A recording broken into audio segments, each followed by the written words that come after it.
Hello there. I'm going to show you guys how to use the Zapier integration. So what we do is I'm on a sign up campaign right now in the settings area. I'm going to scroll down, select my submission form, and this will determine which fields I need to map over to Zapier, which will then go to one of hundreds, if not thousands, of different email service providers and CRM providers. Virtually anything you need to connect to, you can use Zapier for. And for the most part, it's free. There are certain limitations, but not for certainly what I'm going to demo for you today. Your free account will work just fine. So I'm going to select my phone custom submission form, and I'm going to select Zapier from the list.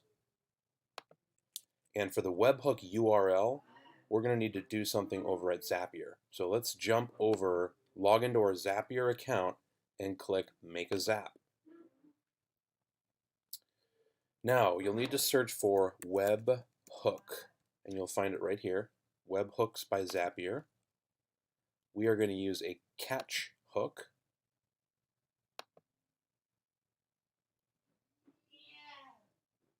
You can just continue past this part. Now, we need to pick a sample to set up our Zap. So what we're going to do is copy this webhook that they provide and go back to Socialmonials. So remember it asked us for a webhook URL. Well, that's what we just copied. So I'm going to paste that right here and submit this for saving and deploying. Now we've got our microsite URL. So let's copy this and actually open up this campaign. I'm going to open this in a new window. So what it's going to expect us to do is submit a test. So let's call this test zap5 at test.com. Doesn't really matter what you put in here. Test name and test last.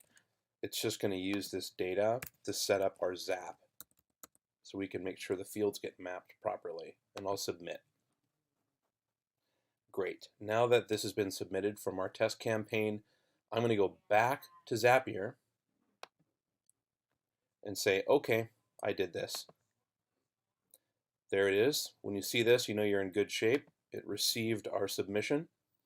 Now we need to check the following.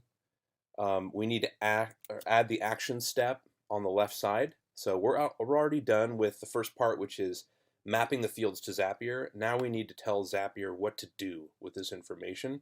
So we're going to choose an action step. Then we need to choose where we're going to send this. Let's use MailChimp just for a test. So what I want to do is add and update a subscriber when somebody submits to the campaign.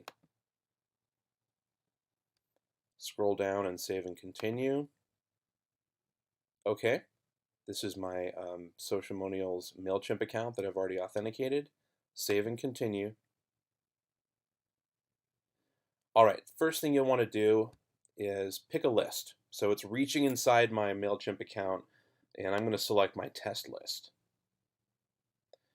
What we need to do now is map fields. So what I like to do immediately is go down and refresh the fields. So what it's going to do is pull in all those custom fields that I added in Socialmonials to my form, which remember includes that phone number. So now I'm going to go back to the top and just start mapping my fields. It's surprisingly easy. It sounds challenging, but it's really not. When you click email, Zapier makes it really clear. So this data is what's in your Socialmonials form. So I'm going to select email for this.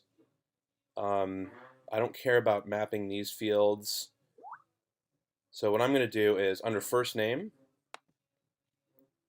I'm going to say first, last name, address. I'm not going to map the address for this demo, and phone number. I do have a phone number field. Beautiful. Okay, the rest of this I'm not going to map for this. And if there's anything you don't need to map, just skip it.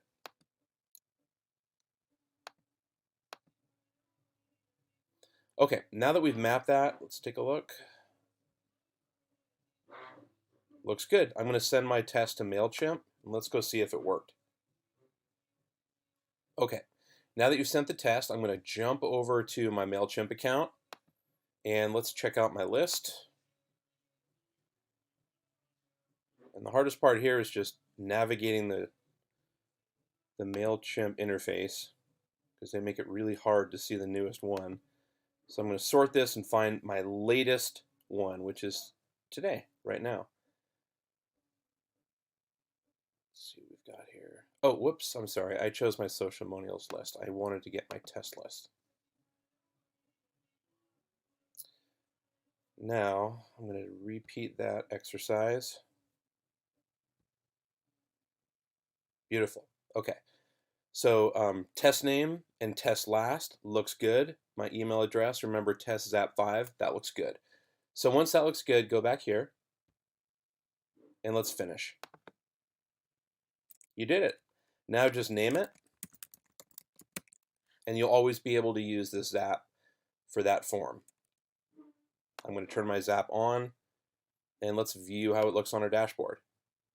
So now on my dashboard, I've got this really nice Sociamonials Zap that I can use for any future campaigns.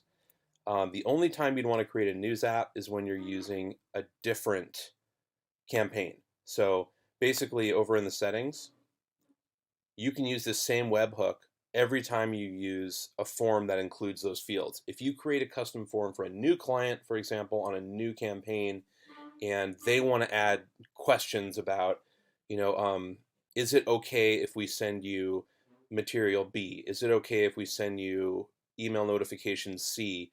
And you've got separate fields that you need to map for that client, you're going to need to create a new Zap and just repeat this process. You can store unlimited Zaps and use them for unlimited different campaigns.